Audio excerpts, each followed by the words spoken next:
আমি আমার নাম্বারটা রাজদাকে দিয়ে দিলে রাজদা ছুটে বেরিয়ে যায় ভার্সিটি থেকে।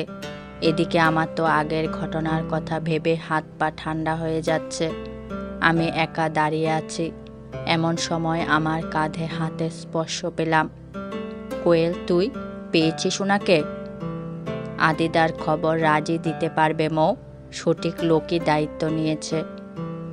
আমি কোয়েলের দিকে তাকিয়ে চিন্তিত সুরে বললাম, আমার কেন জানি না ভীষণ ভয় করছে জানিস তো। মনে হচ্ছে কিছু একটা বাজে হতে চলেছে। আমারও তাই মনে হচ্ছে মৌ। তুই আজকে সবার সামনে রনিতকে চর মেরে ঠিক করিসনি। এতে তুই নিজের বিপদ নিজে ডেকে আনলি। তোকে তো বলেছিলাম ও একজন পলিটিশিয়ানের ছেলে, যা কিছু করতে পারে। কোয়েলের কথা শুনে কাচুমাচু মুখ করে হাত কচলাতে কচলাতে বললাম, আসলে মাথা ঠিক ছিল না ওই মুহূর্তে।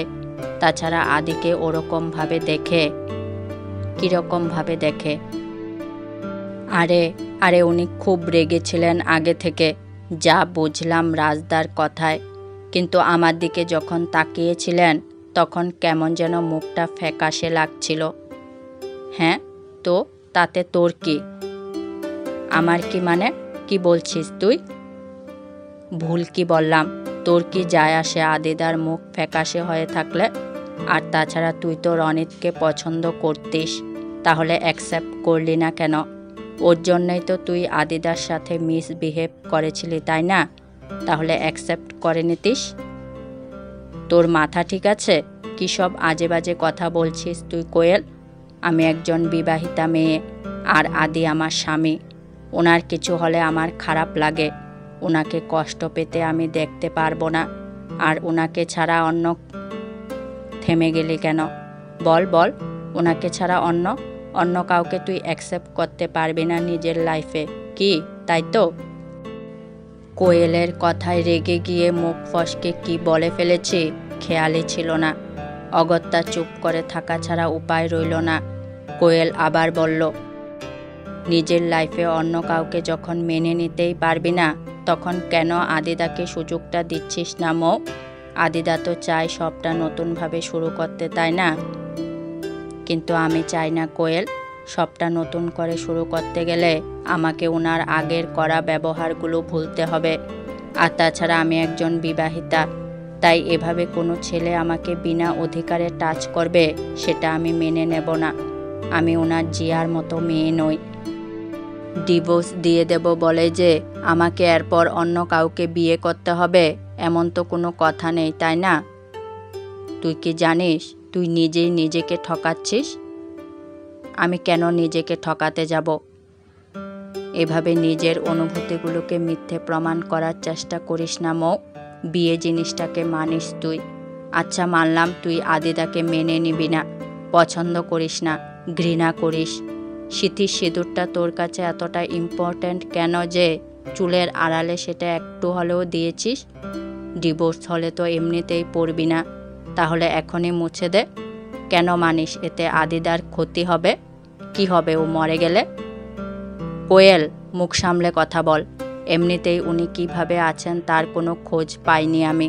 কোথায় আছেন, কি করছেন কিচ্ছু জানি না। তার মধ্যে তুই এমন। প্রথমে রেগে জোর দিয়ে কথা বললেও শেষ মুহূর্তে কেঁদে ফেললাম। হঠাৎ করেই কোয়েল আমাকে জড়িয়ে ধরে বলল, তুই জানিস তোর এতটা খারাপ কেন লাগছে আজকে আদিদার কথা ভেবে? আমি কোয়েলকে জড়িয়ে ধরে কান্নার বেগ বাড়িয়ে দিলে কোয়েল বলে, কারণ জিয়া যখন আদিদার সাথে ক্লোজ থাকে তখন তুইও কষ্ট পাস। আজ তোর অবস্থায় আদিদা দাঁড়িয়ে, তাই তুই খুব ভালোভাবে বুঝতে পারছিস আদিদা কেমন ফিল করছে। আদিদা আর তুই এখন এক জায়গায় দাঁড়িয়ে মৌ। আমি খুব ভালোভাবে জানি তুই আদিদাকে ভালোবাসিস। এবার হতে পারে তুই এটা বুঝেও অস্বীকার করছিস, মানতে চাইছিস না আদিদার আগের ভুলগুলো ভেবে, কিংবা তুই নিজের অনুভূতিগুলোর অর্থ বুঝতে পারছিস না। জানিস না তোর এই অনুভূতিগুলোর নাম কি? কোয়েল আমাকে ছেড়ে দিয়ে সোজা করে দাঁড় করলে আমি নিচের দিকে তাকিয়ে থাকি। ও আমার চোখ মুছিয়ে দিয়ে আমার দু গালে হাত রেখে বলে, চিন্তা করিস না আদিদার কিচ্ছু হবে না। ও একদম ঠিক থাকবে। যে গেছে আদিদার খোঁজ করতে সেই কিছু হতে দেবে না আদিদার। তুই চল এখন ভার্সিটি, আজকে আর ক্লাস করা লাগবে না।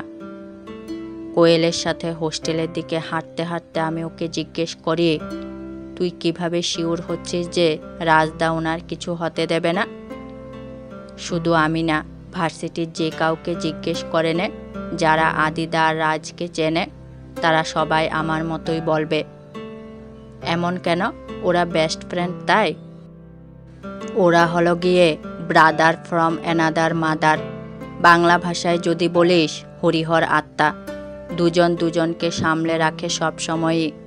আদিদা কেমন এটা যদি তুই কখনো জানতে চাস তাহলে বলবো রাজের কাছে চলে যাবি, A to Z সব ইনফরমেশন দিয়ে দেবে তোকে। তাই তো বললাম, চিন্তা করিস না, আদিদাকে রাজ ঠিক সামলে নেবে। একমাত্র ওই পারে আদিদা রেগে গেলে তাকে শান্ত করতে। আপাতত।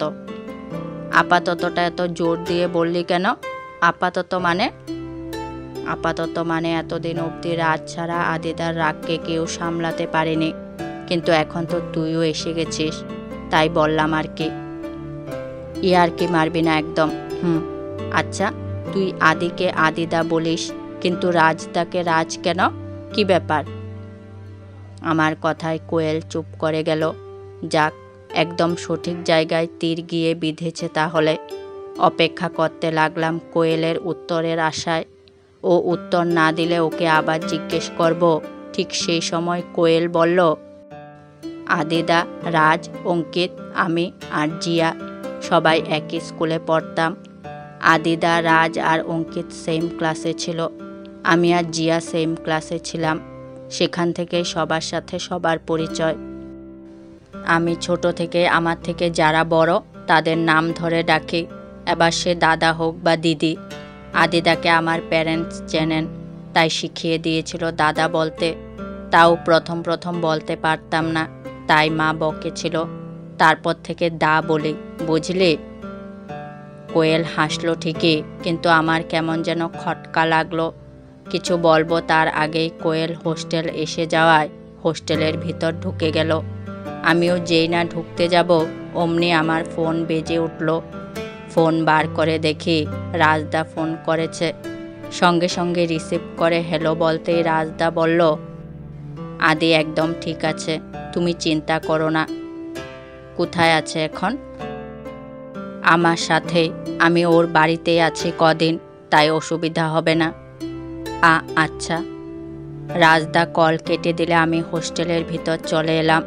ওনার খবর পেলেও কেন যেন মনটা খচখচ করছে, তাই চলে গেলাম ফ্রেশ হতে। ফ্রেশ হয়ে এসে একটু শুতেই ঘুমিয়ে পড়লাম চিন্তা করতে করতে।